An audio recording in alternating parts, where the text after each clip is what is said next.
I'm inside and I saw the menu. It is directed by Mark Malad. This is a black comedy horror film. If you haven't seen this movie, I will spoil it for you. The movie starts, we're following two people. We have a food guy. He's like, oh my goodness, I get to talk to this celebrity that owns this restaurant that we're going to. He's really knowledgeable with food, which is interesting because it's like, okay, guy, if you're knowledgeable of food, why are you going to a restaurant? How about you start cooking or something?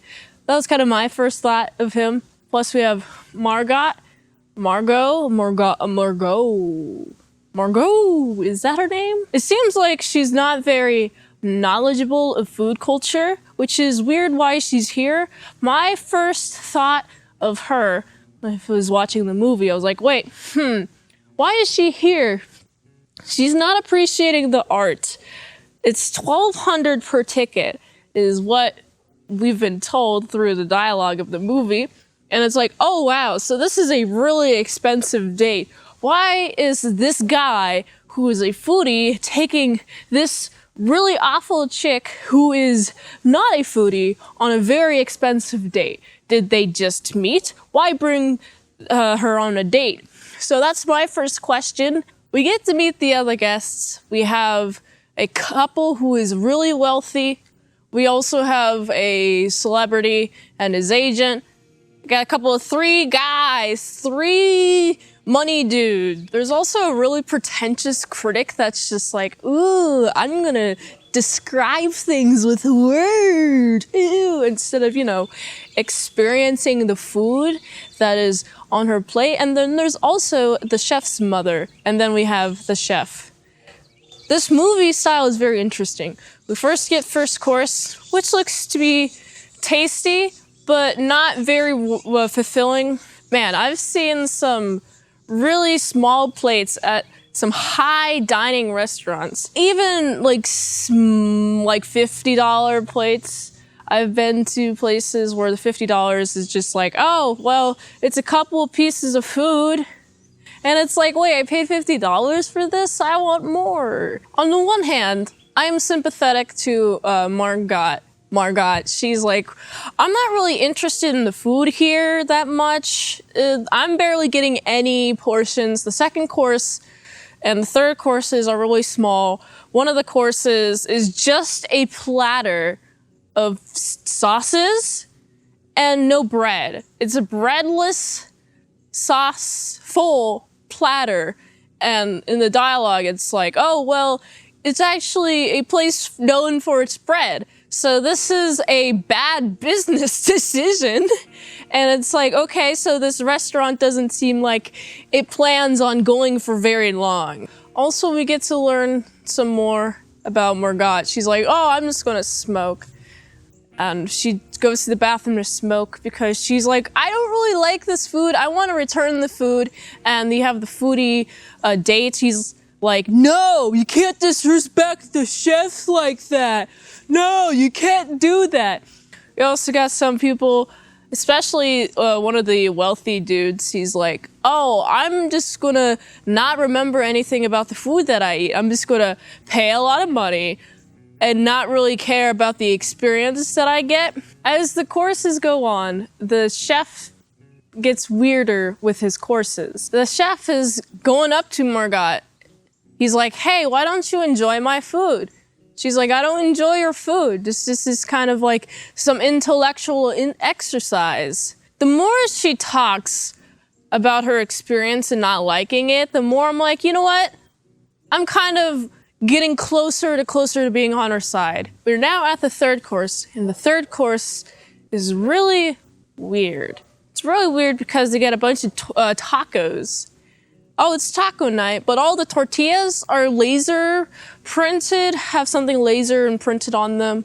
For the three dudes, it's a bunch of like wire transfer documents. And it's like, oh, they're stealing money. That's not good. Also, you got the washed up celebrity, bad movies. Also, the date that was with him, they're arguing the entire time, not appreciating the really nice place that they're in. I wouldn't be these people, by the way. If I was in this restaurant, I'd be like, oh my goodness, I love the inside. The inside looks really cool. And then look at the plates of food. I'd be kind of disappointed. No, I'd be really disappointed that I'm getting no food for the price that I'm paying. But you know, I'd be interested in trying out the plates of food. Third course, we have all the tortillas, including Margaret's date has tortillas with him taking pictures of the food, and there's no pictures allowed. And I'm like, oh man, just enjoy the food that you have in front of you, dude. I'm with the staff on this one. Just enjoy the food in front of you. Oh man, I completely forgot to talk about the critic, the food critic. Her tortillas have businesses that have shut down because she's given bad reviews to these places because she's hypercritical. And she's like, ah, yes, I'm pretentious and I say big words. And I try to miss the point of art, it seems. Also, in the sauce platter portion course thing, she has a sauce platter and she's looking at one of the sauces. Her and her editor are like, oh, it's broken. Ugh. I'm just like, dude, just eat it. Taste it. Who cares if it's broken? But one of the chef's assistants, she's like, ooh, I'm gonna give this bowl of the thing that she says is broken. It's not broken. It's intentionally like that. So pretentious, thinking you know everything. I'm not a big fan of people who think they know it all. I don't think I know everything. I'm just here to describe what I think about a movie. Fourth course starts with laying a tarp plus with a bunch of herbs. And then you have the sous chef, he's sad. We have the head honcho, Stokins? Correct me here, what's his name? What is it? So Slowick is insulting his sous chef. The sous chef's like, I'm not happy. I have a tasty dessert for all y'all. It's called the mess. And he just takes gun, bah! He's kind of gone now. It shocks the entire group of people. You know, it's shocking. You have the foodie, he's just kind of ignoring it all and be like, oh, I'm just here for the food. Not noticing that, like, you got a guy just dying around him, and so I'm like, this is really concerning. One of the rich guys tries to leave. His tortillas showed a bunch of chicks that he had an affair with because, you know, the wife is there, and he affaired on his wife, but he has all the riches in the world, which meaning I don't think he's satisfied. He's not a satisfied person, he's not satisfactory, he's not able to be satisfied. That's what I'm looking for. He tries to leave, and his ring finger on his left hand gets chopped off. And I was like, oh boy. And now the fifth course begins. You guys have a chance to escape the island. All right, men, go run. Go run very far and fast. The women stay behind. They have a meal. It's interesting. After this course, after everyone has returned, the chef asks Margot, hey, gotta go find a barrel? I'm like, interesting. Is this an opportunity for her to escape?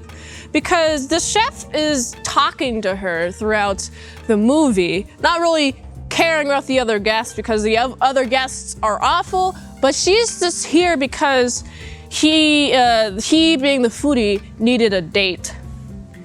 Got ominous things being said like, hey, you shouldn't be here. I'm like, oh no, murder, death, kill? In what fashion? He even asks her, hey, I know you're of the service industry. Do you want to be murder, death, killed like one of the bad people or one of the good people? During her chance to grab the barrels, she finds a knife. Turns out the side assistant for Slowick, her name is Elsa, is like, oh, I'm gonna take my position, and tries to murder, death, kill her. But she gets murder, death, killed herself. And now we have Margaret. Her real name is Erin. I'm like, yeah, dude. I like you a lot, okay? You're pretty epic. You seem like you know how to defend yourself. You're a really strong, independent woman. Actually done right, okay? This is done very well. Comes back with the barrel. And we got dessert is the final course, okay? We also have, she's mocking the chef, basically for being like, hey, your portions suck. You're not here to provide a fulfilling meal, okay? You've just reduced it all down to intellectual exercises, which I'm like on board with her at this point. I'm like, yeah, it should be reduced down to just feeding somebody and having a satisfying meal. I think the point of being a chef is. This dude, he's lost a lot of passion within the food that he makes.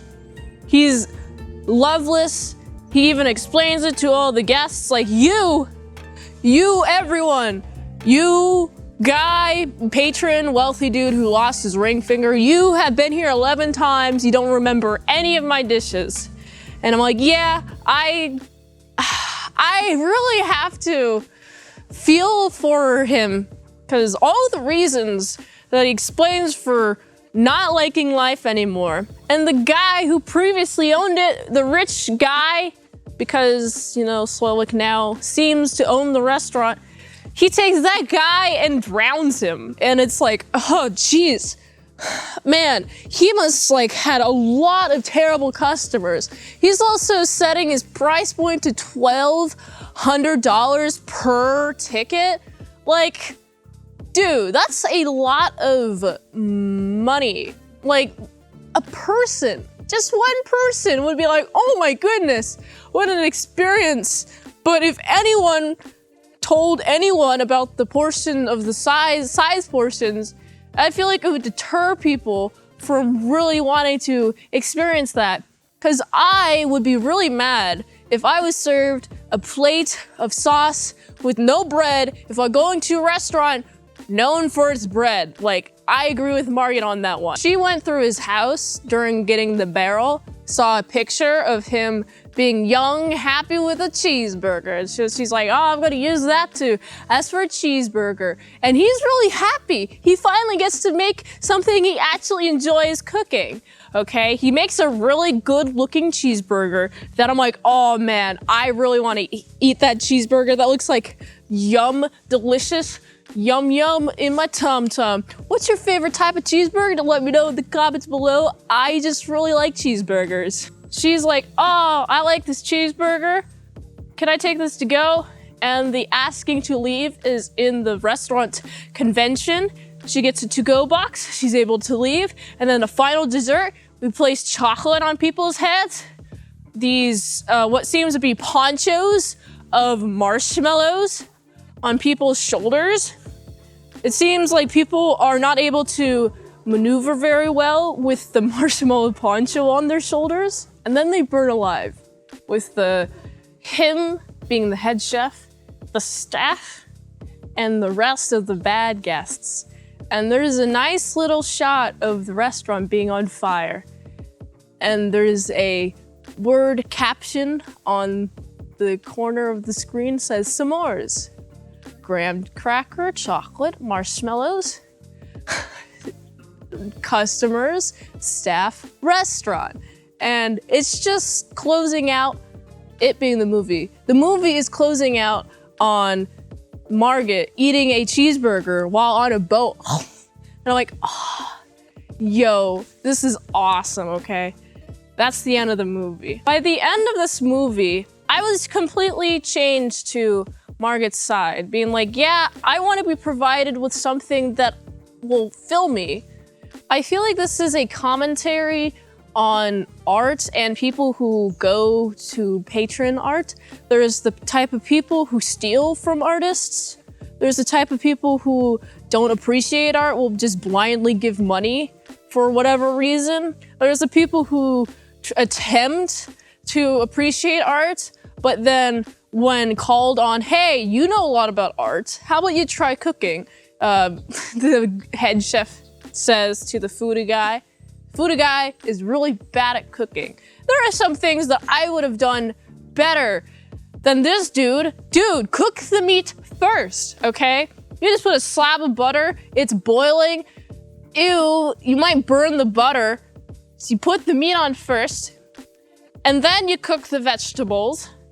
there is a lack of utter cohesion, as the text caption says.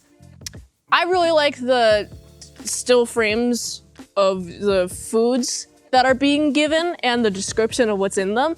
I like that about the movie a lot. And I'm really glad that Margot/Aaron didn't die. And everyone else who sucks is murder, death, killed. I just feel like this is that chef's last art piece. Like, hey, if you don't appreciate art, you're just coming here because you're never going to be satisfied and you want to have the highest thing because, oh, it's the highest form of art, but you're just saying it for some sort of status or not even appreciating it at all and draining the life out of the artist itself, then I think it's an art piece. Set it aflame, set it all aflame, blaze it up.